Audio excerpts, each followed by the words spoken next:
I'm Richard Dugan, your host, and I thank you so much for being with us here on the program. I do make that appreciation every program. I thank you for the time that is so valuable to each one of us that you spend with us here on Tell Me Your Story, to hear about the stories of the people around us.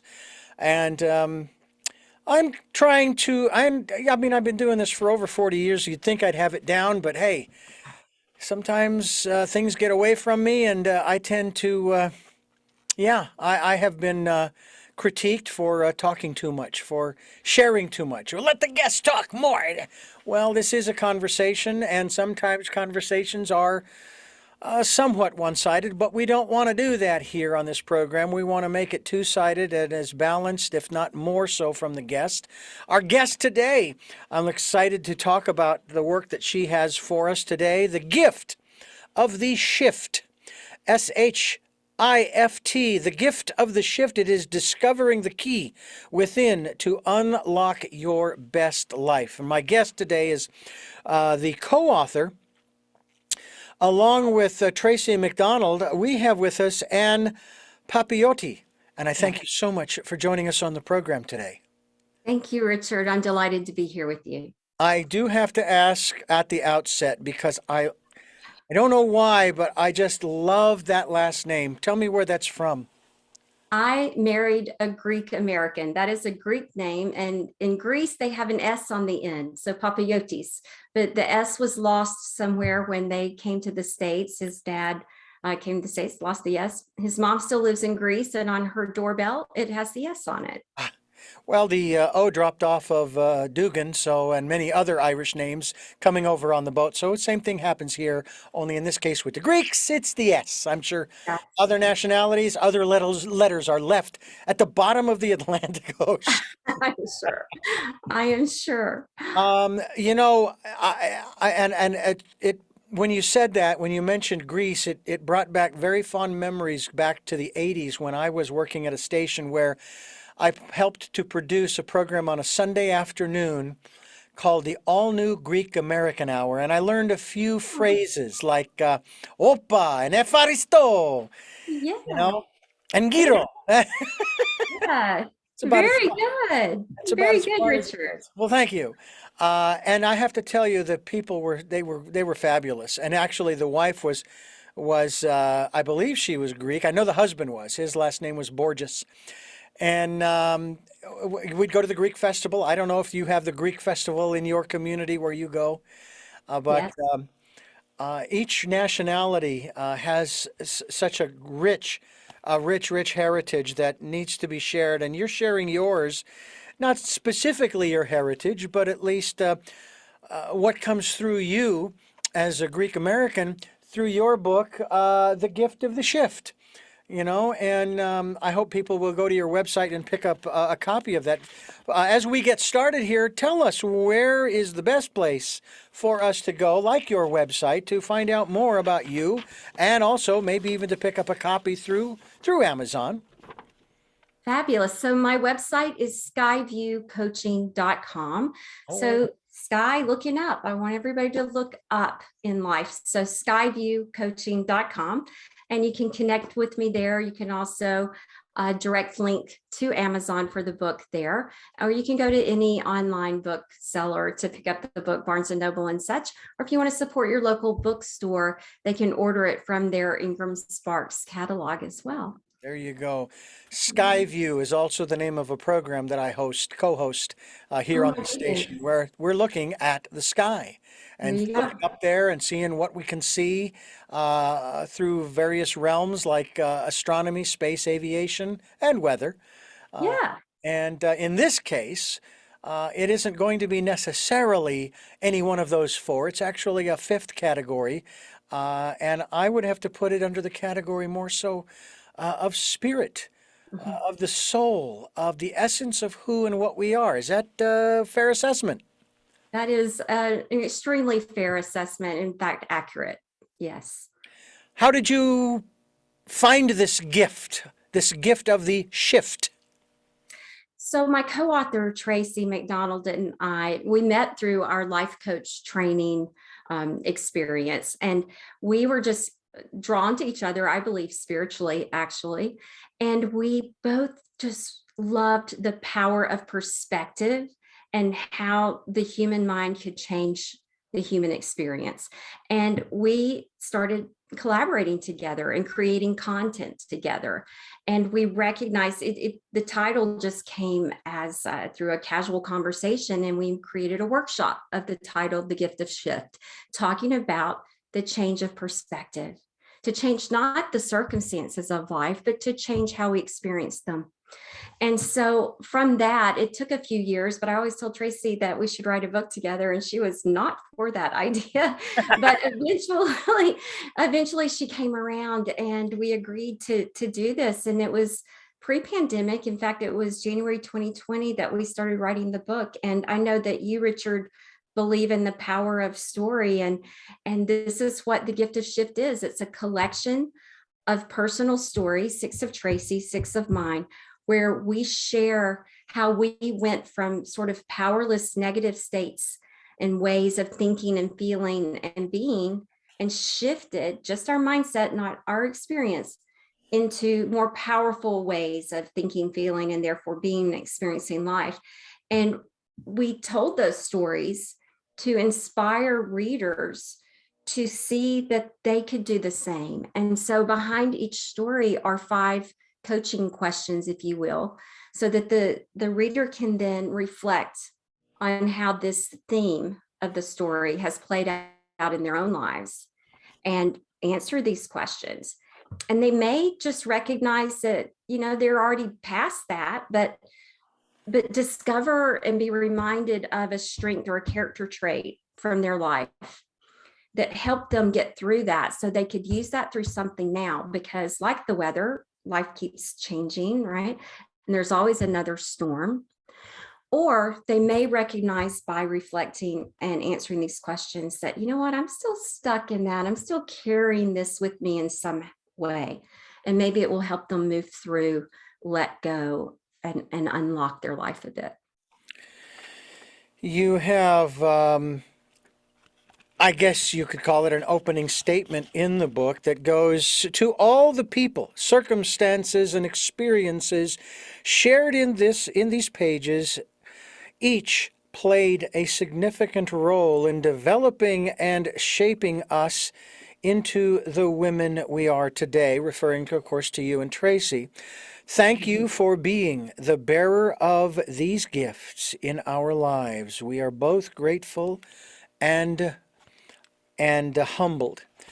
I have to say that I could not agree with that more in terms of my life and where I'm at. I didn't get here by myself. Right. And I find it interesting that a lot of people want to take credit for how they got where they are. Now, I'm not saying that I haven't done the work. I sure Yes. did. I did the work, just like you've done the work. But there were so many, and I have to say there've got to be thousands of people in my life over the decades that have contributed to me being where I am today. And I am certainly thankful and grateful and humble as well. And I really work on that humility too, by the way, because I don't know about you. I don't know about you, but I I find it interesting how the universe, if you don't stay humble, Anne, the universe has a way of giving you your comeuppance So true. to help you be humble. Yes. I haven't heard that term in a long time. Your comeuppance. So that made me, I'm from the old school. I come from the old country. I think I have Irish in my background. So I'm a mutt. I married the Greek. I'm a mutt. But yes, the comeuppance, I agree. Humility is such a grace that we could all use an extra helping of, I believe, from time to time. But I recognize I'm even thanking the people who created pain in my life, because I learned from that pain and I grew from that pain. So even the people who said no to me, and forced me to go through another door. So it's the people who supported me. It's the people who didn't, who forced me to turn a different, take a different path in life. I thank all of them, because that all of their input, all of um, their their their interaction with me has put me where I am now and forced my growth and my learning, my seeking, I should say, to become who I am. We are all transitioning, transforming, and I use that word rather than the word changing because someone said to me once in an interview, said, you know, the problem with the word change is that if you change that way, then you can change back. So you might want to use the word transform. Now it's okay, semantics, but nonetheless. And I mean, I just shared with you as we went on the air of a transformational phase that I'm going through. One I'd hoped was decades away. I really did. And that was dealing with the loss of a family member, a family member of the immediate family of mother, father, and children. I lost my eldest sister, Jeanette, to cancer, among other things. But one of the beautiful things that's coming out of all of this for us as a family is our reminiscing. And of course, what I am hearing about her, because from the age of 21, I moved out and I still stayed in contact. There was no estrangement. It's just I wasn't there nearly as much as everybody else. I was off doing my own thing, but I'd call in once in a while. And so I didn't really hear about all of the things that were happening. And now I'm finding out that, number one, in spite of everything that she went through in her entire life, that I remember she had asthma as a child and a teenager and a young adult, and yet the woman played French horn. Who does that, you know? Ah, But the one thing about all of the ailments and issues that she's dealt with and throughout her entire life up until her passing, everybody has stated this.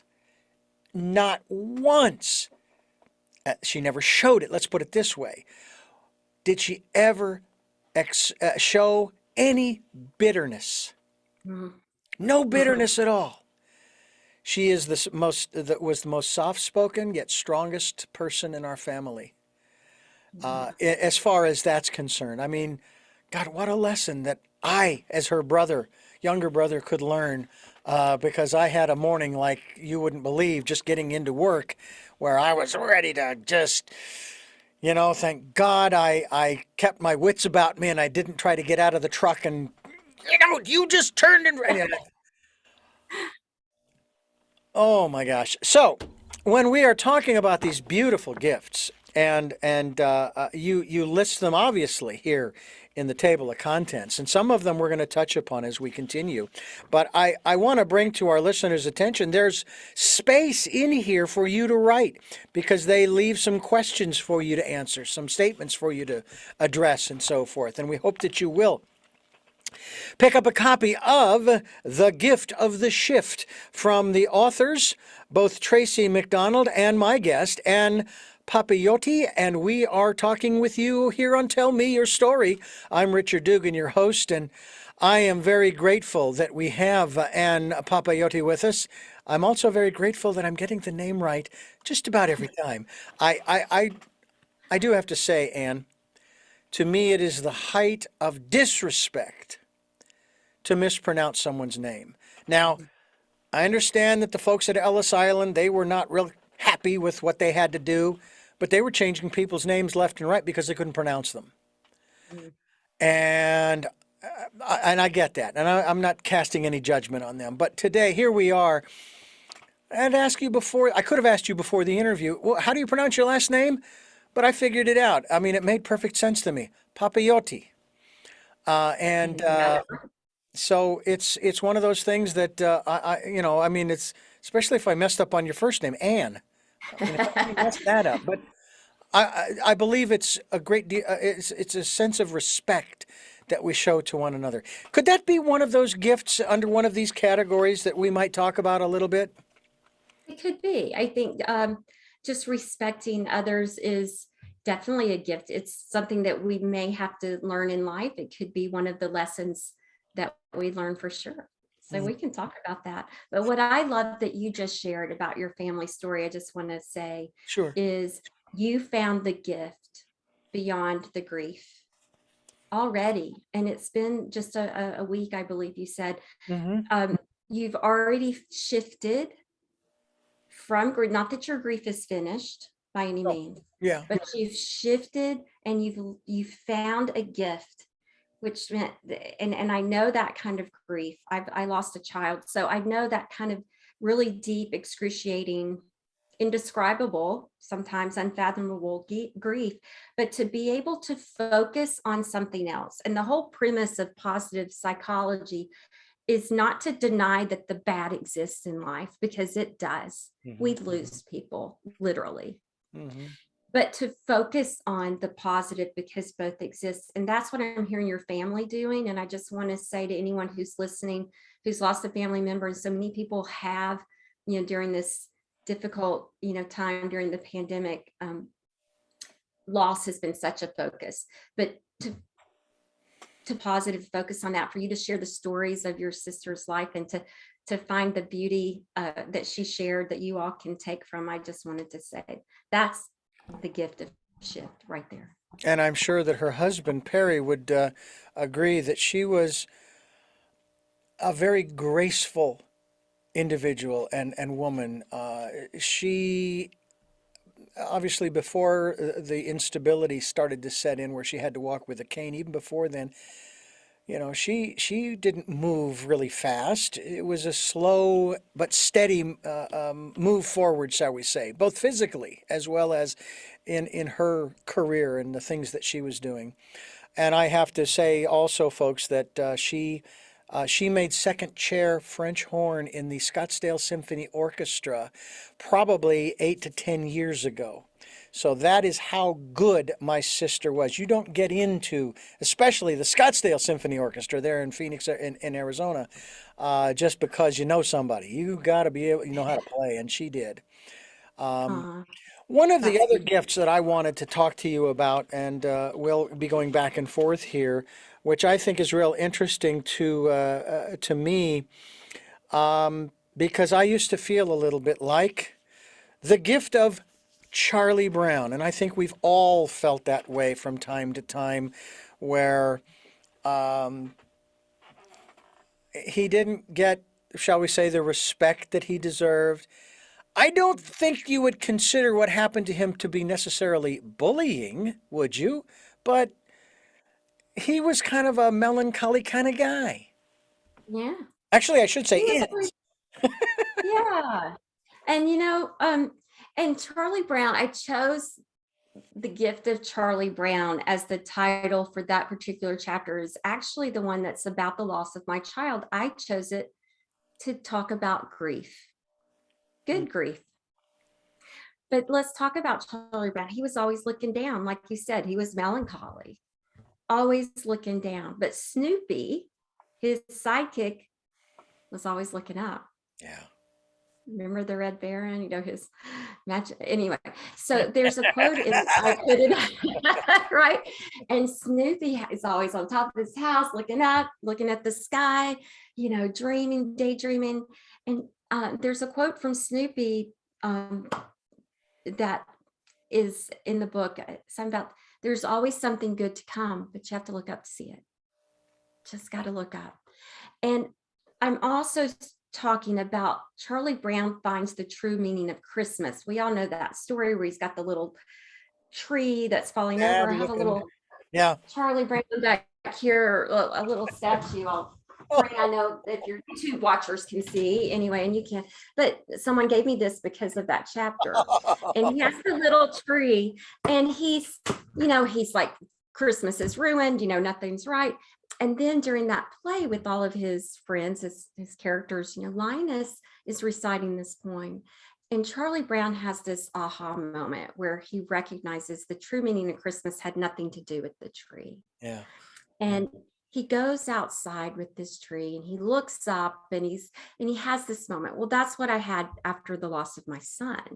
I had an opportunity to look up from my grief, the depths of my grief, and to reconnect to the true meaning of of motherhood and I created pain or purpose from my pain, I should say, because I looked up and there was an opportunity for me to speak to a group of resident pediatricians at Children's Hospital where he had passed away. And in that, I was able to share his little 2-week life story. But in that, I knew I was giving them a message, power of story, that they would take throughout their careers and into every life they ever touched. May his story always be in their mind so that they would always have compassion on their tongues, because that's all it was about. They didn't teach bedside manner, at least not back then. And while I had, wonderful care for my son, I did not have a compassionate tongue to tell me that my son was going to pass. And so that was why I was asked to speak. But when I did that and I realized this is what just happened, this gave purpose to his passing, I saw the true meaning of everything. And I felt there was a spiritual connection with that. There was a moment, I felt like Charlie Brown when he walked outside with his little Christmas tree, because my child was premature. He didn't look like the Gerber baby. I felt like this wasn't right. I wasn't a mom. I didn't deserve to be a mom. There were lots of thoughts going through my head that were just not in alignment with what I thought motherhood and my child and childbirth and all of things were supposed to be. And I had the true meaning of life and purpose of life. It didn't matter how long his life was. It meant what mattered was how meaningful it was. And so there is the gift of Charlie Brown. That's interesting, because a similar comment was made about my sister, who was, we will say, she was only 65. Oh my God, she was so young. And it's interesting how that has so little to do with what I shared earlier about my memories of her. It didn't matter how old she was when she passed, the meaning of her life and what she brought to all of us. That's a tough one for a lot of folks, especially going through grief, to tap into initially, because they're so shaken by the loss of that individual. Now, I find it fascinating too, and coincidental. Okay, I don't believe in coincidence, but I do believe in coincidences, incidents that happen connectedly. I like that. My former wife's mother, who has since passed, my former wife's mother, who has passed, was also a nurse in the NICU, neonatal intensive care unit, for I don't know how many decades.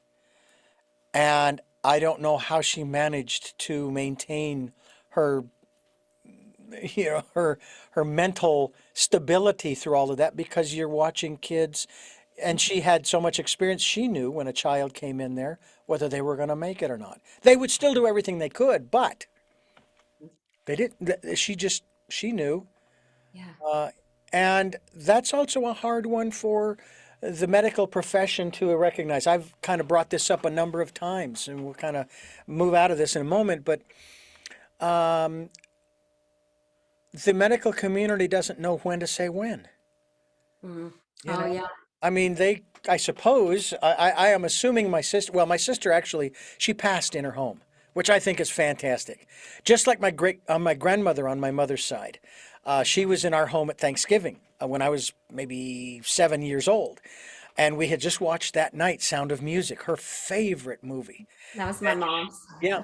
And she went to bed. And my sister Jeanette does remember when she got up, went to the bathroom, came back, laid down, and went to sleep for the last time. And they shared with me, my sister's experiences here a week ago. And that's a beautiful thing. I have to tell you that there is no morbidity, nothing, icky about that. I thought even then, but even especially now, I think, man, that is so cool that we were there. We got to be a part of that. As hard as it might have been, we got to be a part of that, because that's part of life. Yeah, I have to say one of my greatest blessings, and some people cringe at this, but I held my son as he passed.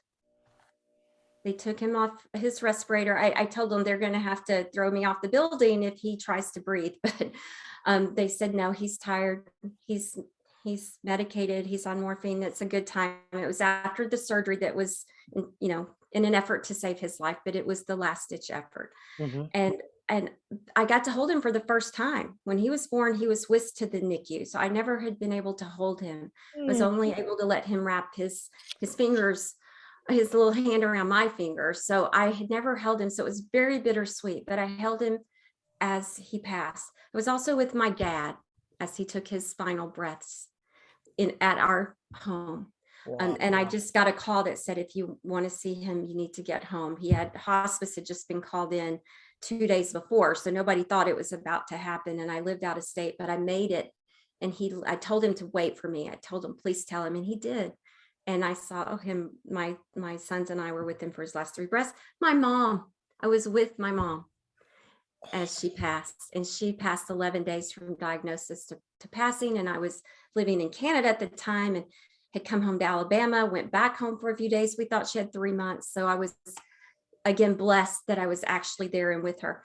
It's such a beautiful thing to be with someone when they transition peacefully. And so I am very grateful. Again, a shift from, this is when we have to challenge our belief systems. We have to open our mindsets. And when you can have a belief, and even if it's science or religion, and you bring it together and you understand energy.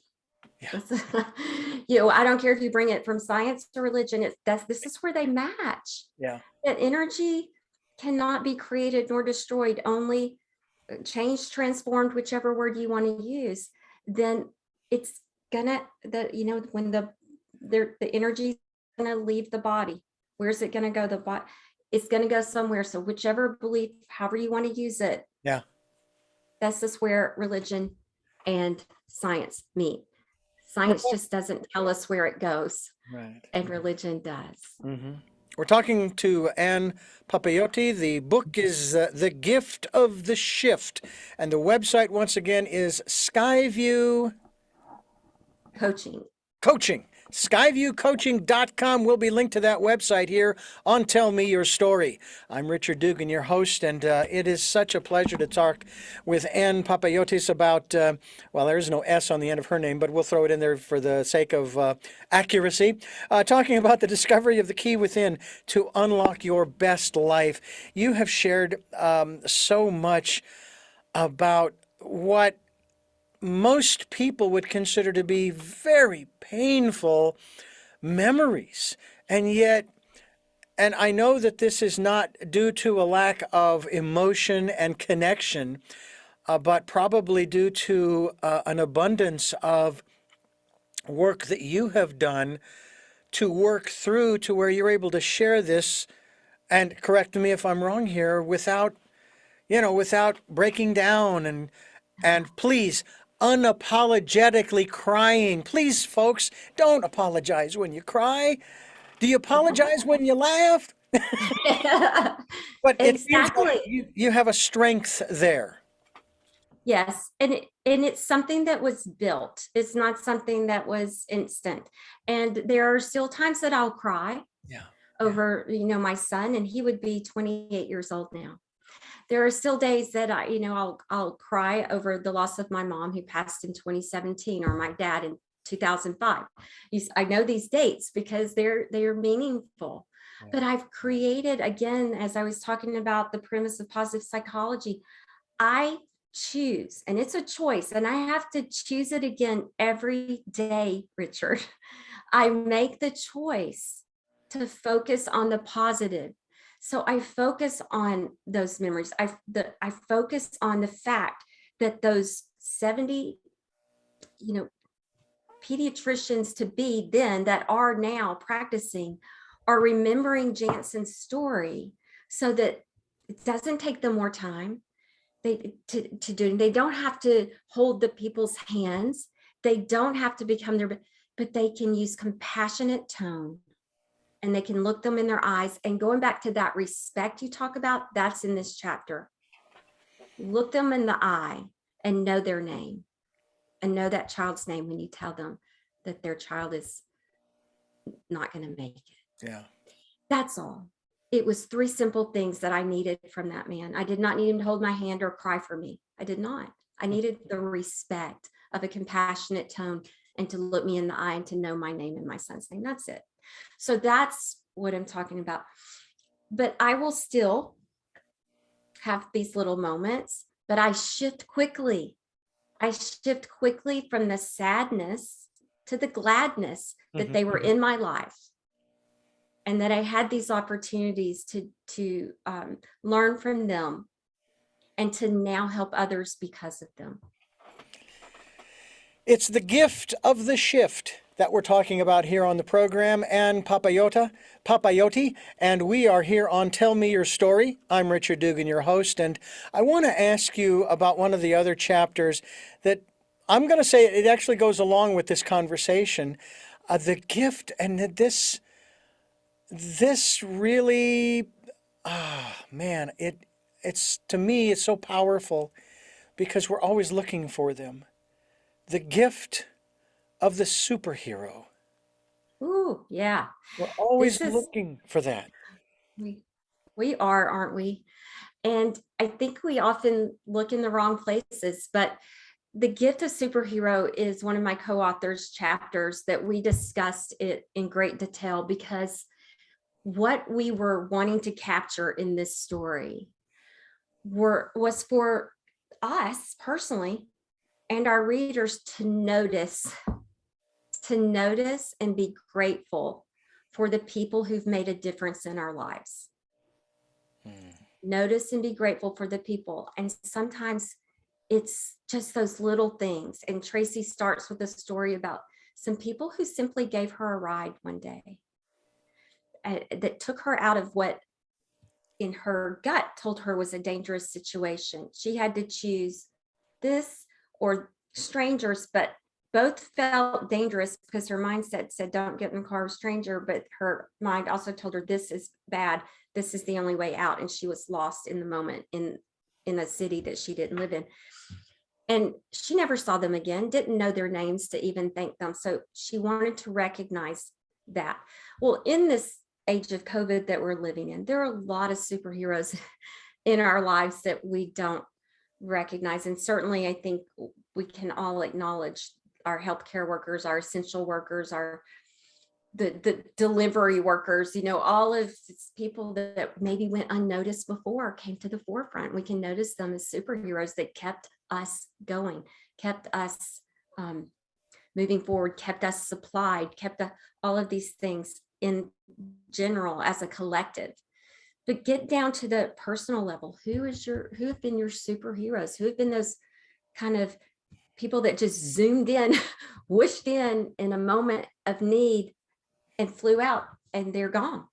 Yeah. Who was your Superman and your Wonder Woman and your Batman and in just a moment, and that maybe you never got to see them again or thank them again, but to go back and have that moment and just feel that gratitude. And I also had a thought about that as well. And I thought about how the general public, they would say, oh yeah, our first responders, they are heroes and so on and so forth. But the general public, in many cases, refused to do what was necessary to keep from getting sick, so they didn't wind up on that table or in that bed where those first responders had to deal with them and then possibly even watch them die. And I just sat there going, do you really care about these people or not? How much do you understand the stress and the strain? There are people who were first responders. They're not anymore because they got burned out. It was just overwhelming what they had to deal with. And the general public, in their words, said, yes, we love you and thank you for being there, but not in their actions. And that's what hurts me, is it's not enough to say thank you. How about you do what you can to keep yourself from being in their midst I'm with where you, they Richard. work? I'm with you. And that's taking that responsibility, Yeah, and looking beyond yourself. That people got, you mentioned the word, bitter. Your sister was never bitter never. about, and we saw so many people become bitter about what they lost or could not do. So in the chapter of The Gift of Jomo, I talk about the pandemic a little bit. I talk about, we all kind of got in this dance. So for your listeners who may not be familiar with the acronym JOMO, it stands for joy of missing out. Well, it's the opposite of FOMO, fear of missing out. And I think what happened during the onset of the pandemic, there was a little bit of both. For some, it was JOMO. I get to stay home because we didn't know it was going to be, we're going 2 years in at the Yeah. time, maybe 2 weeks, and others it was, but I can't go to my gym. I can't go to my restaurant. I can't go to my bar. There was that fear mindset of missing out, which fear can be anger and conflict and bitter. So there was a little bit this dance going on. Some people doing this dance, some people doing this dance. And the longer it went on, I know at first, I can tell you, my fanny imprints were showing up in my sofa, and I was mindlessly eating and, Netflixing Netflix till 2 a.m. and then going, what the heck, until I took responsibility for my own outcomes and changed it. Now, some people got that way because they got in that fear dance because what? You're going to tell me what to do, to wear a mask, to do this, to do that, to da. And it's just resistance. Yeah. Resist because somebody's telling what to do. Whereas other people we saw do the joy dance of, okay, I'm stuck at home. Okay, what can I learn? We saw people baking bread, learning how to garden, reconnecting with their intimate partner, getting closer with their family, enjoying the outdoors, doing board games instead of technology.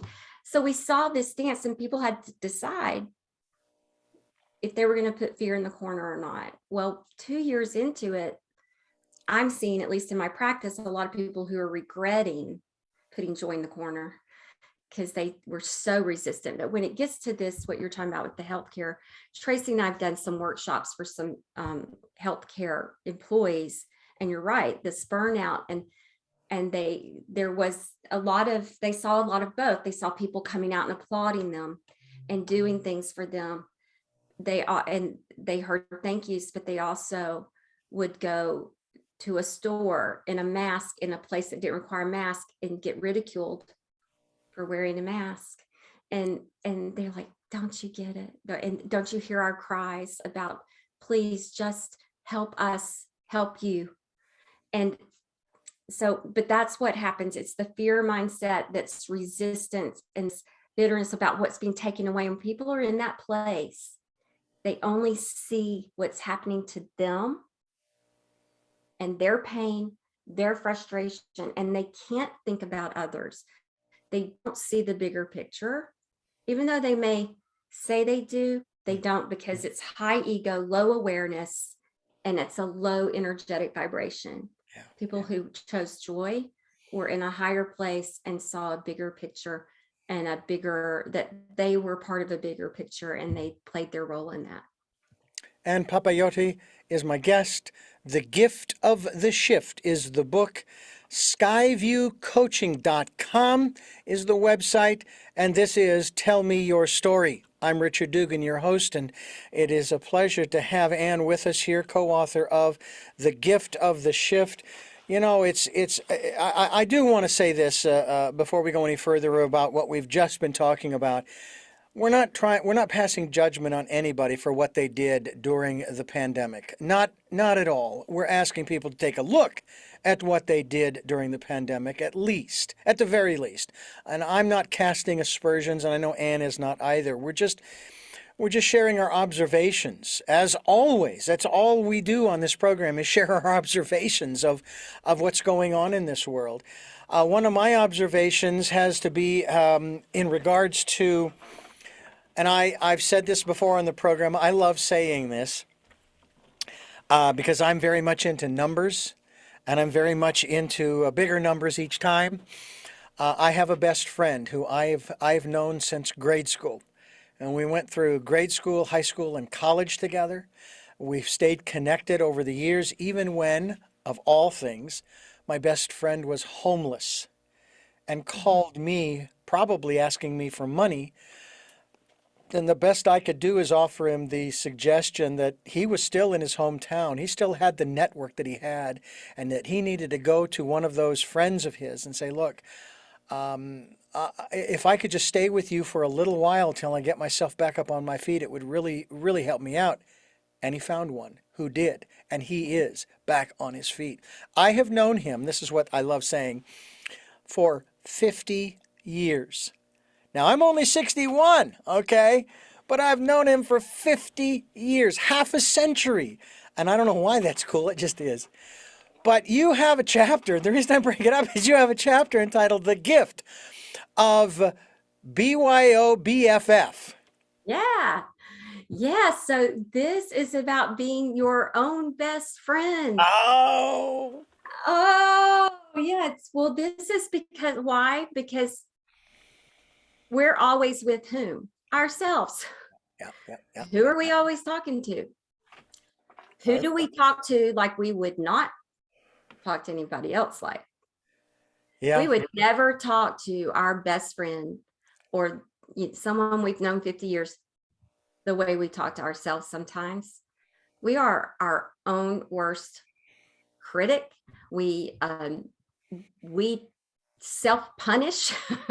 we think about it. How many times, when I have, sometimes I'll have clients like keep a journal, like just how many times did you build yourself up today versus how many times did you tear yourself down? How many times did you build a friend up? How many times did you tear a friend down? Never did they tear a friend down. Now, I personally would like a friend to tell me the truth. Like, that's not your color. That's not the best out. You look better in that. That one's not doing you, but that one's great. Tell me the truth, but don't put me down. Don't criticize me, and don't tell me that I'm not good enough and not smart enough. And I shouldn't do that because, that's just gonna, I'm just gonna fail if I try. You remember the last time you tried that? Okay, so why bother? Don't do that again. But we do that to ourselves. So that inner voice, this chapter is about that inner critic that is always along for the ride, in the car, in the shower, it's everywhere. So what would be different if we were our own best friend? It would be very different. What would be different if you taught yourself like you did that from 50 years and set yourself up for success, gave yourself that kind of advice, that kind of guidance, pushed yourself through that? What's the best scenario here? There's a song by Tom Chapin, Harry Chapin's brother, that I remember that you bring to mind.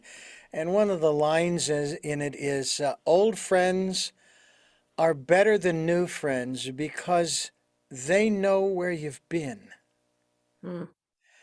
And there's some truth to that, whether it's an external friend, but even more so if you are your own best friend. And by the way, this is one of the things that we talk about on this program, encouraging people to go where? Go within, to listen to that still small voice. I call it my friend, during the decade of perfect vision, the 2020s. Yeah. I really looked forward, believe it or not, to 2020 when I was in my teens, thinking, yeah, I'll know exactly how old I am because, first of all, my birthday, the year falls on a 10, a multiple of 10. So that's real easy to remember each year. But when in 2020, I'll be 60. I was born in 1960, but in 2020, I'll be 60. Again, it's some silly stuff, but it's my silly stuff. It's your stuff. Yeah. And here we are in the midst, in the early stages of 2020, the 2020s, the decade of perfect vision. And we do encourage people to take time to sit quietly somewhere, anywhere, as one of my guests said, even if it's just for 60 seconds, even just for a minute, Oh, yeah. and listen and listen and listen. How often are you able to spend time? Because as we continue to move further and further out, as we seem to be getting further and further away from the COVID era, as I have called it, Yes. our lives are starting to take on a little more activity and a little more action and movement and spreading out and so forth. So how about you? Yeah. I listen, this is my big message really. And I have a program I call Soul CPR. So let's talk about that for a moment. One of the chapters I have in the book is the Gift of Buoyancy. And in that chapter, I talk about my dad teaching me how to swim back home in Alabama in a lake. But before he would teach me how to swim, he insisted I first learn how to float. And I was impatient. I wanted to learn how to swim. And he said, no, first you must learn how to float, because if you only learn how to swim, you're going to wear out and you're going to get tired and you're going to sink and you could drown. So we're going to learn how to float first.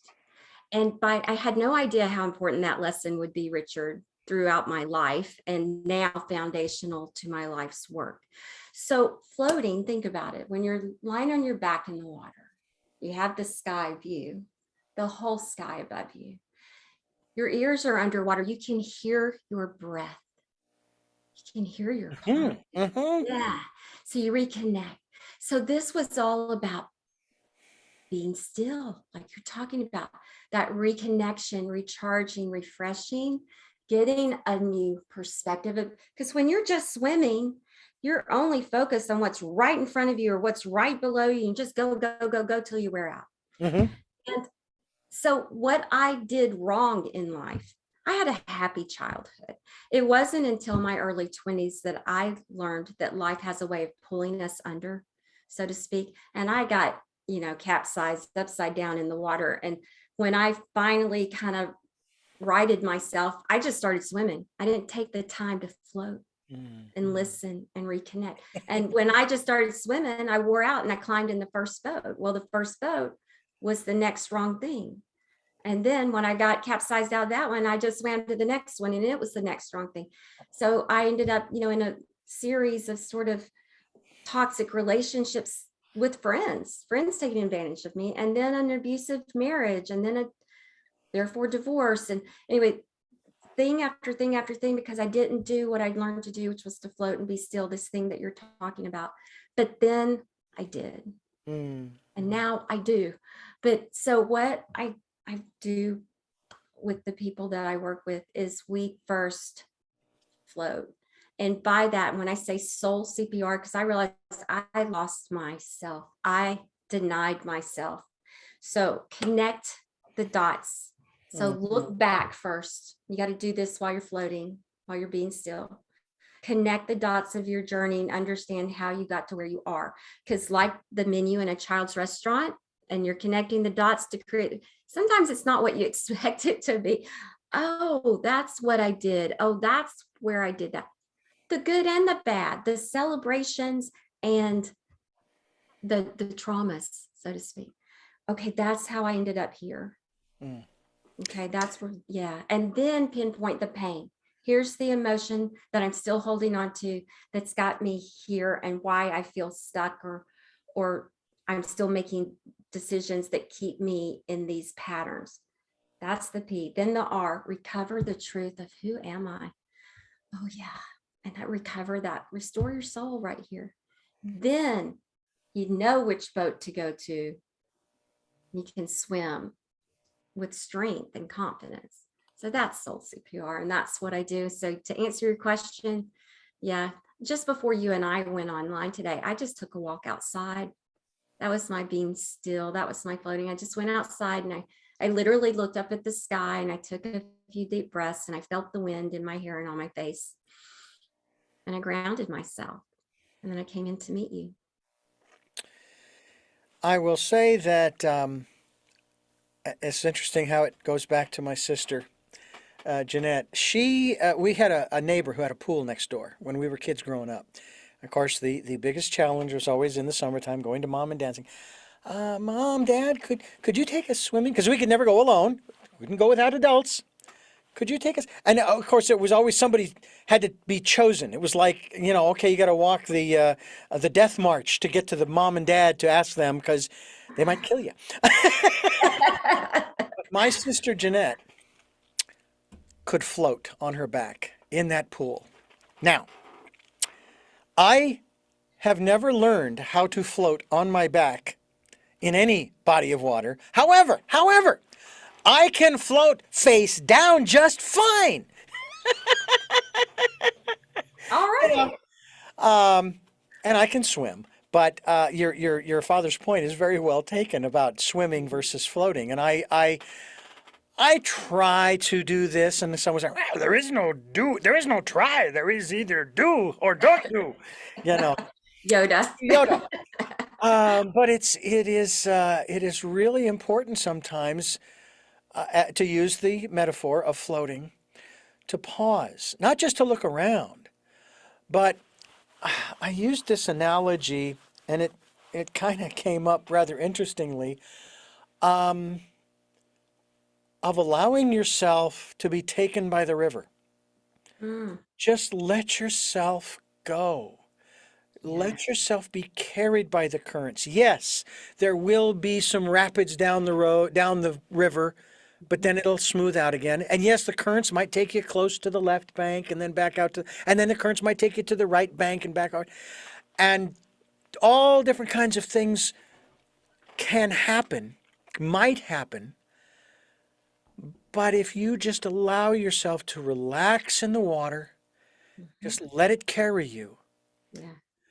Now, the metaphor is really true for my sister because she allowed herself to be carried right out into the open ocean. We'll call spirit, if you will. And that's where we're all going. And my father, in his inimitable way, he said this many times, though he doesn't like to be referred to as a wise guy, said, eat, drink, and be merry in moderation, because nobody gets out of this world alive. And that is true for the physical body, but the reality is that we are immortal, that we are more than just, as some have said, the meat suit that we inhabit. I think of that scene in Men in Black where this huge creature is now laying out on this table and they pop open the head and there's this little itty-bitty guy in there operating that huge body. Yeah. And I have to tell you that as a kid growing up, I would look out my eyes and that's how I would think. That I'm inside here looking around inside this big machine, whatever it is, watching everybody else. And they're all here for me. They're all here for my entertainment or whatever. Never realizing that I was there for theirs, What about that where does that fall in terms of a gift? Do we have one in the category, or is it something new that we're bringing up here for you? I would say that it's not a category as in a chapter, but it's all about the power of the mind, is what I'm hearing you say. And ultimately, it's our message in this book is the power of choice, and we get to choose to unwrap it. And a lot of people forego opening that gift, that they have the power of choice and the choice of choosing how they're going to experience life. And you found something you could grasp onto from that movie, or if that was where you first took that, and then to be able to see how you were going to experience your life and to recognize that was the body's just the body, the mind's controlling it, so to speak. Well, that's true. The mind is controlling this. So we all have choice in the mindset, and it is controlling our actions. So if we will unwrap this gift of choice, that is our greatest gift in life, I believe, is the power of choice. choosing our mindset to change how we, or transform, you got me going to say that word now, transform how we experience it, because we can't change that death is going to happen to people, that bad things happen to people. We all have undesirable things happen to us in life, right? Yeah. And we all express or withhold our emotions, these painful emotions that come with those undesirable things differently. And that's what happened when we were talking about observing how people handled the pandemic differently, right? Because we express and withhold differently, but we created our own unique pain because of that. And we continue to do that. We create ongoing pain. And that's where I'm saying, I'm hearing people, there's some regret, because now that we're 2 years in, there's some regret on some people that got stuck in that fear mindset, that whether they feared the virus, or they feared, or they were, victimized by, worrying about vaccines, worrying about the virus, or they were in that bitterness and resentment about being told what to do. Now they realize that 2 years of their life has been in this catastrophic negative place. And a lot of them are dealing with other illnesses from the stress created. Whereas people who chose the other dance have experienced more happiness. So anyway, but we create our own circumstances by these things. No right or wrong, it just is. But to recognize our choice, a lot of us get stuck in these patterns, and that's all I think you and I were trying to say. Mm-hmm. And these thought patterns create these feelings, and they prevent us from living our best life. And they hold us back, and they sit us on the sidelines sometimes, and they throw us in rings we weren't planning to get in, wrestling rings, and they that are unnecessary, but they prevent us from doing things, those actions you were talking about, to make our lives better, and also better for others, like those healthcare workers we were talking about, that I'm sure that everyone respects. Absolutely. Folks, let the gift of the shift be your personal guide through the experience of reading the stories, practicing self-reflection, and choosing to unwrap each gift. You'll be able to feel lighter, know yourself on a deeper level, find peace within, create positive change, and have a new outlook on life. And one other quote I want to read here has to do with the moment you choose the key and unlock personal responsibility. Personal responsibility is the moment you choose to shift anything in your life. Now, that goes to another one of our beautiful slogans here on the program, where we are giving people choices and knowledge of those choices to help make their dreams come true.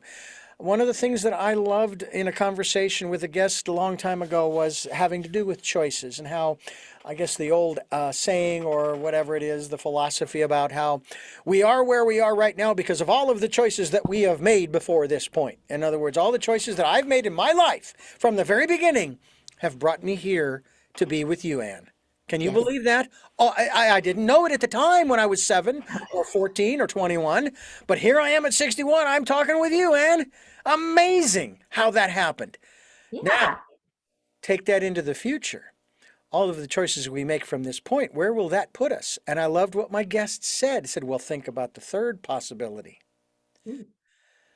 All of the choices we make from this point forward are based upon our perception of what we think the future will be. Mm. Yeah, so is your glass half full, half empty? Is your syringe with the vaccine half full or half empty? I'm not telling anybody to do anything here, but be safe. Okay, how about that? You just be Yeah. safe in whatever form that would take. But what is do you think that Armageddon's coming?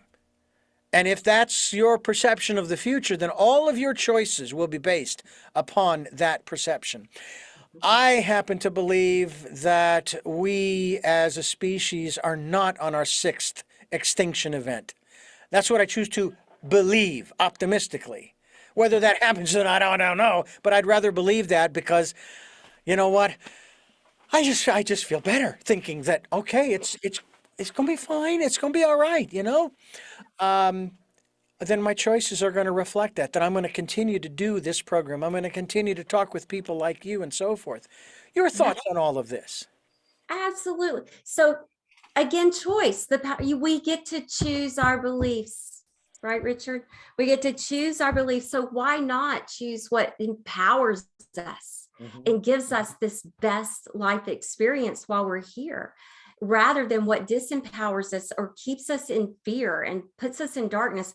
Look, I choose lightness over darkness, and I choose to be a light in this world while I'm here. So I'm going to choose the belief that I can do what I'm doing and keep making this world a better place, and that others are doing the same. People like you and people that you have on your show, and all of us collectively together. And as we all strive to be light, that's the antithesis of darkness. So yeah, I think the world can get lighter. So, Mhm. and brighter. So I'm gonna, every day, I said every day, I have to get up and choose that. And there are days that are harder than others to choose that. Mhm. But I choose every day to believe what empowers me, not what disempowers me. Do you consider yourself to be physically a healthy person? Yes. And I'm curious because it's been, I'm going to say, at least 12 years, at least 10 or 12 years since the last time I was physically in bed, not feeling. I actually worked for a straight, I worked straight for 21 hours. I beg your pardon, 21 days. Not without sleep those times, but, and it was too much. And my body said, and I was in bed for the next 3 days. That was like the last time, maybe, like I said, 8 or 10 years ago. I've not had the flu in decades, have not taken the flu shot in decades. I did get the J&J virus, the vaccine, okay, just because it was like, I don't know, I looked at it more as the thing to do. It wasn't peer pressure so much as I want to belong, you know, JONO. What about you? When was the last time that your body said, you're staying here at least for a day or so? Mm, you Been a know, while? it's been a while. Okay. And, I think there's some power in positivity. Yeah. And I see that I'm healthy. I'm 59 years old. I'm healthier in my 50s than I was in my early 40s and my 30s for sure. I'm healthier, longer term. And I attribute this literally to the power of positivity and really taking responsibility for my life in all areas. I believe in a healthy mind, body, and spirit, and aligning those for my life. Now, Mhm. it's not by happenstance. I pay attention to my life. I notice life. I notice if I'm doing things that make me not feel well. So I choose change. I choose what I need to do differently to keep myself in alignment, mind, body, and spirit. So I am, I had knee surgery, in 2016. That's the last time I was down, but it was so I could keep going. Mhm. It was so it's just I choose wellness, Yeah. mentally and physically. Interestingly enough, about 6 or 7 years ago, I had knee surgery for the same reason. I had torn meniscus both Me on the too. inside and outside, and arthroscopic surgery. Bing, bang, boom. I'm up walking around, and it's been great ever since. Same. Yeah. Yeah. Same. Some might say it's rather Pollyanna-ish, I guess you might say, to think in these terms. I already know what the alternative is, and I see how it wears people down. You've seen the old people walking the streets, and they're hunched over, and I often wonder, God, what burden are you carrying Yeah. that you refuse to let go of? I don't want to carry those kinds of burdens. I just don't. I don't carry the resentments. I mean, yeah, okay, I got cranky over a couple of vehicles and as I was coming into work in the morning, But that's gone. It's like, okay, look, they didn't pick you out of a lineup and said, let's go get him. That doesn't happen. Uh, and and so I say, oh, you know what? It wasn't personal, and just move on. And yet I know people who just hold on and hold on to grudges, and they either want to make it miserable for the other person by, say, denying them the right to do this, that, or the other thing, or they actually actively go out to make that person's life miserable because of, whether it's a child going after their parents because they let them go, or they adopted them out, and this and that and the other thing, or they were abusive. And again, I'm not saying that that they shouldn't maybe feel the way that they do, but it's what they do with those feelings. Yes, it really is what we do with those feelings. And look, we all have some victim energy. We all have some conflict energy. We all have things that will dim our light, so to speak. It's like we have that internal dimmer switch. There are things like as minute as getting cut off in traffic, and as serious as losing someone, or as having a betrayal by an intimate partner. I do a lot of work with separation and divorce, so I deal a lot with those types of stories. So there are things that are going to dim us down into that place of bitterness or helplessness or hopelessness or defeat or anger or frustration. It's not about not going there. That's part of the human emotional experience. It's about not staying there. It's not getting stuck there and not carrying that around. And I've had people come to me, I'm a relationship coach for the most part, but I've had people come to me for weight loss. And when we get down to it, I'm like, what's really weighing you down? And it's the thing behind the thing behind the thing that we need to work on. The eating is a symptom, or the overeating was a symptom of something else, that they didn't feel worthy of love, or there's always something else behind it. And when we work on healing that emotional trauma in their life by connecting the dots, finding that pain that's really there, by doing that reflection work, looking back, then looking within, then looking ahead, then we can change the patterns that are present in life. And then the weight can start coming off. But you're talking about carrying that burden. It shows up in different ways for people. It can show up in relationship conflicts, at work, at home. It can show up as extra weight on the body. It can show up as illness. Some people get ulcers, some people, it's a variety of things when we're holding on to that negative emotion. When I had my gallbladder and golf ball size gallstone removed back in July of last year, I also got in touch with the emotions that both the gallbladder and the liver have to do with, being anger, right? And with the exception of today, which I can laugh about now because nothing serious really happened. Before the surgery, I'd spill milk and oh no, I got it, and I would just and I'd clean it up and then I'd calm down and everything. After the surgery, it was and I would laugh. Good. Why that didn't come up this morning? I mean, some would say, well, yeah, you're still dealing with your sister and all that stuff and da-da-da-da-da. Okay, I can accept that, but I still have a responsibility here, okay? And I can't let myself go off in that direction because it's not safe for me and it's not safe for others around me, and that's not good. So I take a look at that and I basically say, okay, let's reevaluate what's really important. And so at least for the time being, I was, well, gee, what's really important is the connection that I have with my family.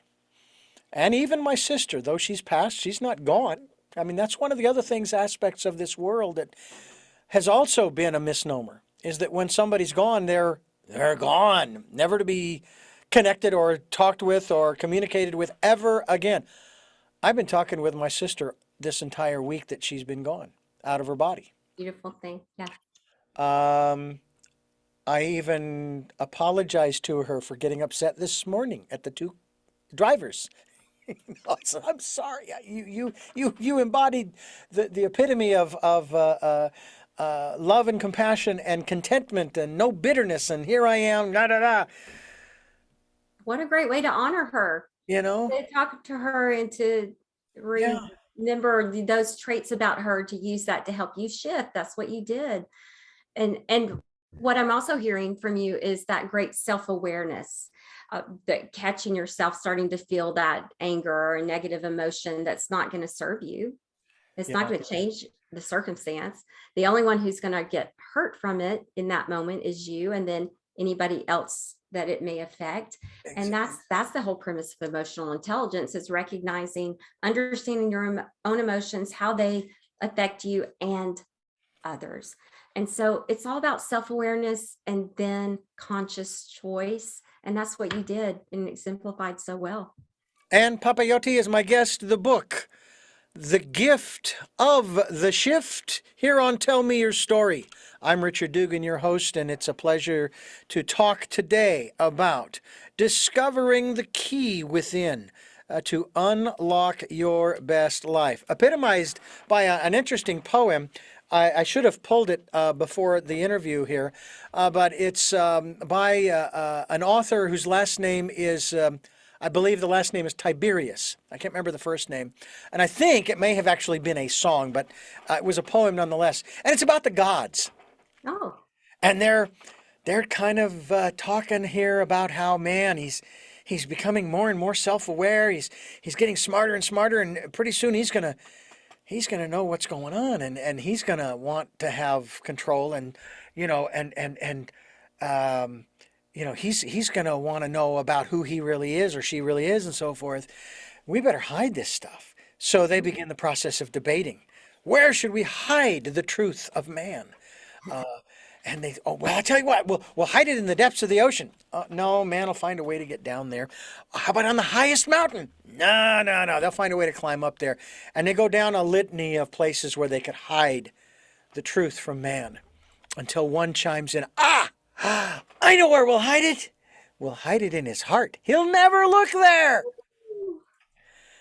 there you have it. That's why we need to go within, isn't it? That is the whole subtitle of the book. Discover the key within to unlock your best life. It's in you and it's up to you, meaning you have to do the work. You have to take the action. You have to open that gift that's in you. Oh, there you go. You have it. And what's interesting is it's always been there. It's kind of like you had the treasure map and X marks the spot, right? But you didn't believe it. That's right. Because of everything that you were told from the outside. I was born and raised Catholic. I was born and raised Catholic. How about you? Baptist. Okay. But you, I'm sure, were told that the answers are somewhere outside of yourself. Oh, yes. I honestly, with all due respect to my upbringing, my religion kept me stuck in my marriage, my first marriage, which was toxic and abusive. And because I said I do, for better or worse, I said I do. So therefore, I got worse. Yeah. I had to live with it. So I knew 3 months in that I had made a mistake, but I stayed 8 years and had 2 children in this marriage. And but I thought that that's what I was supposed to do. And earlier, those toxic relationships that were actually with girlfriends, where I was a people pleaser and trying to be a best friend to them instead of to myself, and ended up being used and abused by them, was and then I was self-betraying. I started what I call the overs and unders: overeating, over drinking, underperforming at school. I started failing, and all of these different things that just took me off my predetermined life path. And I was a planner, I was a checkboxer, all these things. And then I just fell off my mountain. But I totally was lost. Mm. And just, kind of going down this, fell down this mountain. And I lost my train of thought. I forgot what we were saying, but But let me this, ask you, what's your perception, what is your definition or perspective on, and this goes back a little bit to maybe your religious training, but what you've yeah. learned to this point, your perfection. What do you see? How is Anne perfect? Is Okay. Anne perfect, first of all? Okay. So to go back to where I hid from God because I felt ashamed. Ah, Okay. So I just sort of hid from God and I felt unworthy of God. I hid. I kept swimming. I just kept trying. And I thought, when I do something right and feel worthy, I'll come back to God. Yeah. So that was, again, where I let a religion sort of, and my beliefs, my misinterpretations keep me distanced from God. And it was actually after the loss of my first son in that marriage that I reconnected, and I started feeling and hearing God in a different way. Even though I was still in the marriage and had another son, it was in his toddlership that there was, when I talk about being ready for change and opportunity, and they cross paths at the same moment. And that's when we do something, we take action. I talk about that in the Gift of Grits. Being from Alabama, I talk about grits because that's when, it's a grain of corn that's been ground down till it's almost nothing. And that's what I felt like in my marriage. I just been ground down to nothing, but you leave it in hot water long enough and it plumps up into something. And that's really what happened to me. But my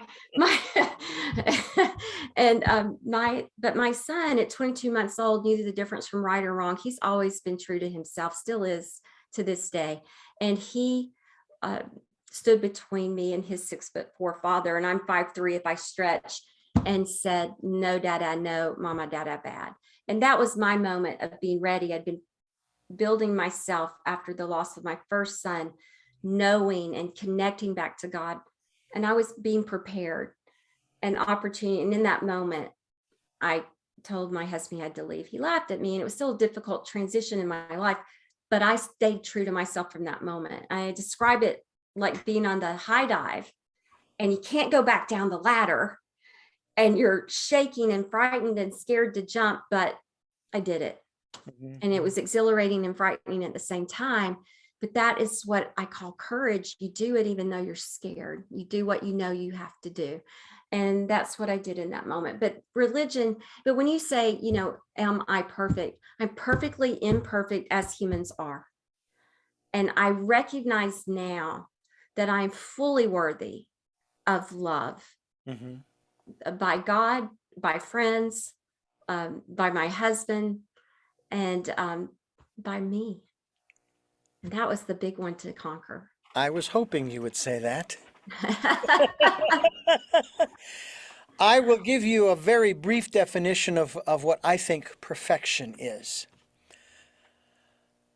It is just to be, epitomized in the Old Testament by I am that I am. Mm, And it says in the New Testament, be perfect, even as your Father in heaven is perfect. Well, your Father in heaven, if you will, is perfect because he just is. yeah.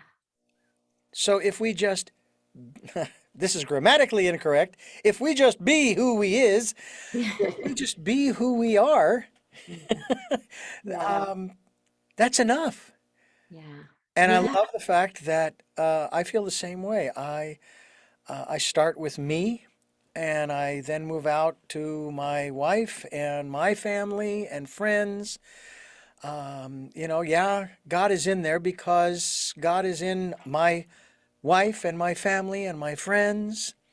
Yeah. I'm not leaving anybody out here, and it's you know, and it's a hard one for a lot of folks because for example, you used the example of a lot of folks who come to you for weight loss. They put that weight on for a reason, for protection. That's their armor, their shield, right? Mm-hmm. I did it myself. Ah, Yeah, I did it after the betrayal of a friend in college. And I did it because I started self-betraying because I felt unworthy. Yeah. It is a shield. Absolutely. We are talking with Ann Papayoti, and we're talking about the gift of the shift and having to do with discovering the key within. That's right, it's within you. The key within to unlock your best life, which makes me think as we come close to the end of our program here today, love to have you back to continue this conversation. But it makes me think of that, and I've used the analogy before many times on this program of the movie City Slickers, and it was the first movie. And the three of them are out there, they're on horseback, and they're riding, and they're having a conversation about their best day. Wow. And there are those days I can look back on that some other people observing might say, how could that be your best day? One day I might look back on the day I was told of my sister's passing and say, that was one of my best days because I learned so much, not only about her and how she was and how she carried herself, but about how I can do the same. And that sounds real weird only being a week out from her passing, but we can learn the lessons whenever we learn them. I'm sorry, go ahead. I beg your pardon. No, that was just heartwarming. That was just heartwarming. Yeah. Well, my brother and I had a conversation when I was 33, half a lifetime ago. We were walking in the desert outside of the Elks Lodge out between Coolidge and Florence, Arizona, during a family reunion. And we were just talking about, I was sharing my philosophy and this and that and the other thing, right? And my brother says, well, it's about time you got it. To which I said, it's not when you get it, but that you get it. And it can be a week out, it can be a day out, or it can be 100 years out. It doesn't matter. If you get it, then you have it. And I think that you have it, and you're sharing it with the rest of us, and I thank you for doing that. Thank you. Thank you, Richard. Same to you. I admire your work. Thank you. We have here on Tell Me Your Story 3 questions that we like to ask our guests. I have maybe asked them, or you may have answered them to some degree during the program, but I like asking them directly. But before we do that, I want to let you know, folks that are listening and watching, that you are listening to and watching Tell Me Your Story, New Paradigms for a New World, giving you choices and knowledge of those choices to help make your dreams come true. And we come your way Sundays at 7 a.m. and 7 p.m., Monday mornings at 1 a.m., 9 a.m. for our special edition of Tell Me Your Story. And we podcast these programs on SoundCloud, iTunes, TuneIn Radio, Spotify, Stitcher, Player FM, iHeartRadio, Amazon Music, and other locations throughout the internet. And we are on YouTube where you can watch these interviews. And as I said before, we will be linked to Ann's website, which is skyviewcoaching.com, where you can find out more about the gift of the shift, and we hope that you will do just that. We also ask you to participate in the Decade of Perfect Vision, the 2020s, where we ask you to go within, to find that key. If you find that key, you're going to find the lock that it fits in, and you're going to be able to unlock and have your best life, I guarantee you. And we hope that you will take the time to do that, as well as take the time to support the work that we are doing here. If you can do so financially, we would greatly appreciate it. We have a PayPal account. It's for your security as well as ours. So we thank those who have helped and those who will help. Thank you. Thank you. Thank you so much. With that, we move on to what I like Ann to call our game, the lightning round of our game show called Tell Me Your Story, where we ask those 3 final questions of all our guests. Okay. And the first of those 3 questions is, who is Ann Papayoti? Oh, okay. Well, I am definitely a work in progress. I would call myself a book with a lot of chapters yet unwritten, I hope. I would say I'm a seeker of truth for sure. and I am a personal development junkie, and I'm going to say a positive mindset pusher. Did I just call myself a junkie and a pusher? I think I did. But anyway, Well, yeah, just make sure you pay for whatever you're pushing on yourself, because you'll yeah. come back and break your knees. Oh, yeah, exactly. Okay. All right. I think that sums me up, though. But I love a good reading hangover. Oh, I will throw Ah, that in there. Okay. there you go. What is it that you hope to or want to achieve through the work that you are doing now?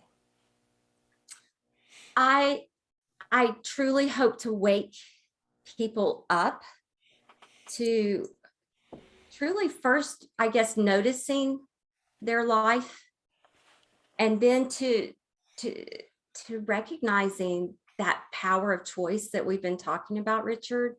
So wake up to noticing life, and then to the power of choosing life, so they can then shift that perspective to create, the best life possible despite the circumstances of life.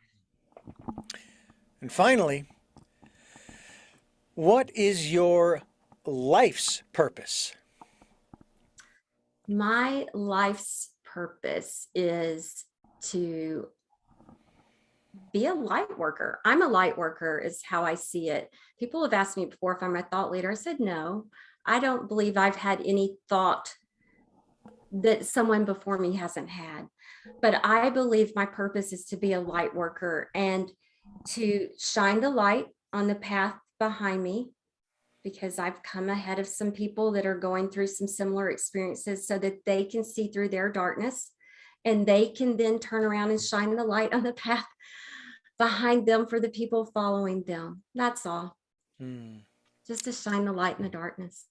Well, I can tell you right now that your kids and your husband are very lucky in the respect to have you in their lives, just as I and my family were very lucky to have my sister in our lives, and anybody else who came in contact with her, as with you. It's just exciting to see how people have been affected and impacted by the lives of yourself and others as well. And we encourage everyone else to go out there and do the same, to find that the gift of the shift, find that key and unlock your best life so that you can then share that with other people. But you've got to get the best life for yourself Right. first. That's right. Put the mask on your face first before you put it on the person next to you. That's right. And thank you so much. Thank you, Richard. Thanks for having me. I'd love to come back sometime. Absolutely. We will have you back. I'm Richard Dugan, and I thank you for listening and watching Tell Me Your Story, New Paradigms for a New World, as we are giving you choices and knowledge of those choices to help make your dreams come true. And until our next broadcast, podcast, videocast, love to Lal. And Jeanette will be talking to you.